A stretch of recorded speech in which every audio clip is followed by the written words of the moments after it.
आप सभी को जय मसीह की। Welcome to Roma's official Hindi Bible story YouTube channel में आप सभी को स्वागत है।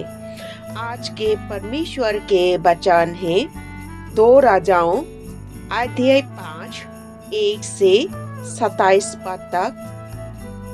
आप सभी को जय मसीह की।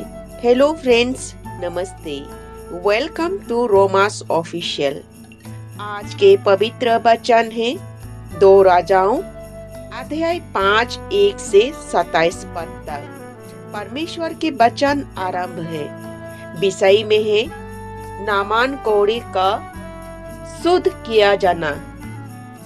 आराम के राजा का नामान नामक सेनापति अपने स्वामी की दृष्टि में बड़ा और प्रतिष्ठा पुरुष था, क्योंकि यहोवा ने उसके द्वारा आरामियों को विजयी किया था। वो शूरवीर था, परंतु कोढ़ी था।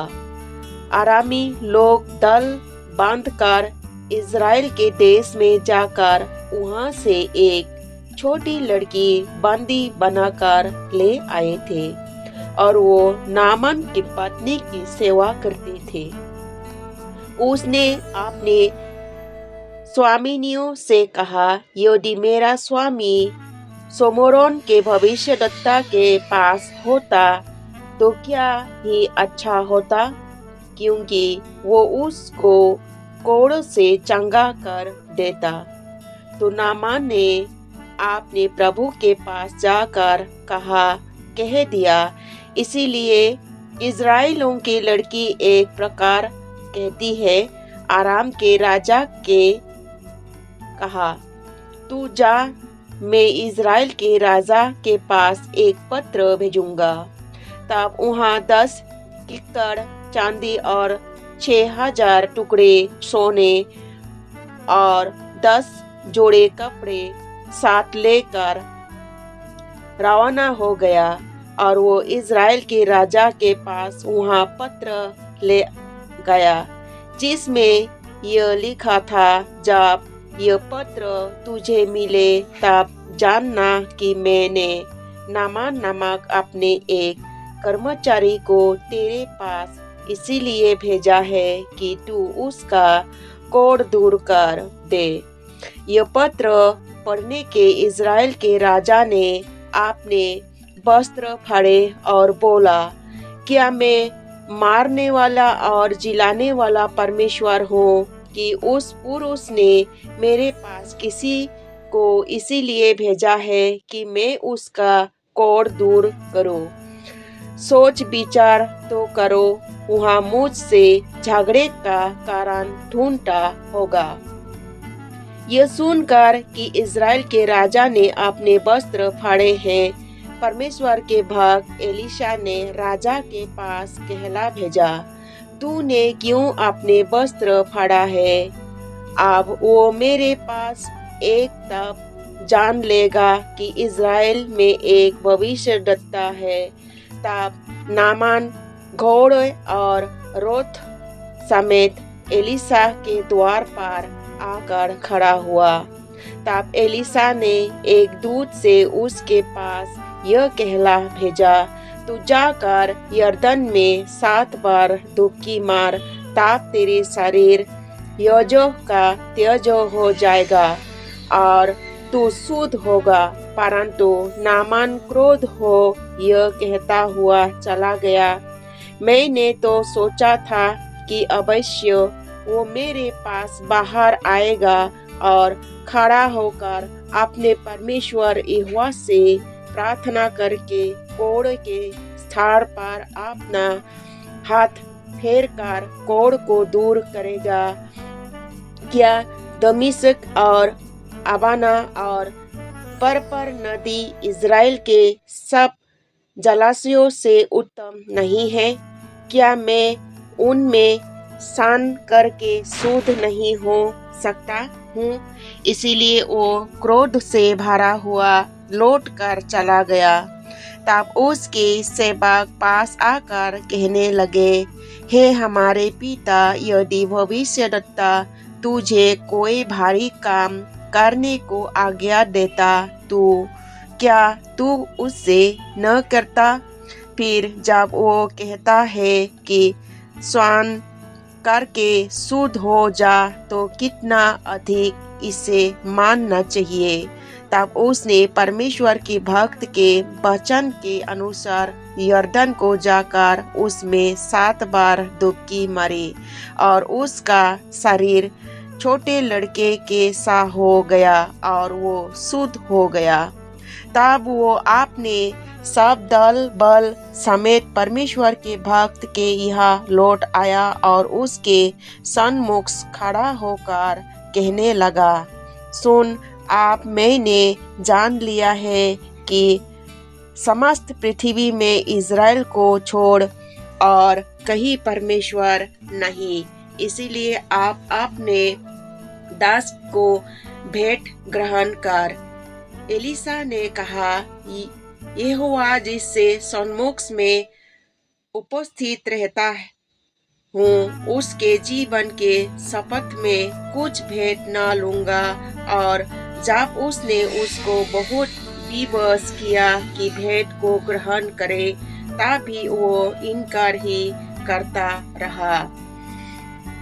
तब नामान ने कहा, अच्छा तू तेरे रहा दास को दो सच्चा मिट्टी मिलने, क्योंकि आगे को तेरा दास यहोवा को छोड़ और किसी ईश्वर को होमबलि या मेलबलि न चढ़ाया। एक बार यहोवा तेरे दास के क्षमा करे कि जब मेरे स्वामी रिमोन के भवन में दंडवत करने को जाए और वो मेरे साथ का सारा ले और यह मुझे भी रिमोन के भवन में दंडवत करनी पड़े, तब यहोवा तेरे दास का यह काम क्षमा करे कि मैं रिमोन के भवन में दंडवत करूं। उसने उससे कहा, कुशल से विदा हो। वो उसके यह से थोड़ी दूर चला गया था कि परमेश्वर के भक्त एलीशा का सेवक गेहजी सोचने लगा, मेरे स्वामी ने तो उस अरामी नामान के ऐसा हो छोड़ दिया है कि जो वो ले आया था उसको उसने न लिया, परंतु यहोवा के जीवन के शपथ में उसके पीछे दौड़कर उससे कुछ ले लूंगा। तब गेहजी नामान के पीछे दौड़ा। नामान किसी को अपने पीछे दौड़ता हुआ देखकर उससे मिलने को रथ से उतर पड़ा और पूछा, कुछ कुशल क्षेत्र तो है? उसने कहा, हाँ सब कुशल है, परंतु मेरे स्वामी ने मुझे यह कहने को भेजा है कि एफ्रेम में पहाड़ी देश के भविष्यद्वक्ताओं के चेलों में से 2 जवान मेरे यहाँ अभी आए हैं, इसीलिए उनके लिए एक किक्कर चांदी और 2 जोड़े वस्तु दे। नामान ने कहा, उसी से 2 किक्कर ले ले। तब उसने उससे बहुत विनती करके 2 किक्कर चांदी अलग थैली में बांधकर 2 जोड़े वस्तु समेत अपने 2 सेवक पर लाद दिया और वे उन्हें उसके आगे आगे ले चले। जब वह टीले के पास पहुंचा, तब उसने वो वस्तुओं को उसने लेकर घर में रख दिया और उस मनुष्य को विदा किया और वे चले गए। तब वो भीतर जाकर अपने स्वामी के सामने खड़ा हुआ। एलीशा ने उससे पूछा, हे गेहजी, तू कहाँ से आता है? उन्होंने कहा, तेरा दास तो कहीं नहीं गया। उसने उससे कहा, जब यह पुरुष इधर मुंह फेर कर तुझसे मिलने को अपने रथ पर से उतरा, तब से यह पूरा हाल मुझे मालूम था। क्या यह समय चांदी या वस्तु या जैतून या दाख को बढ़िया भेड़ बकरी गाय बैल और दास दासी लेने का है? इस कारण मैं नामान का कोड़ तुझे और तेरे वंश को सदा लगा रहेगा। तब वो हिम सा खेतक कोड़ो होकर उसके सामने से चला गया। यही परमेश्वर के वचन है। आमीन।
Gulda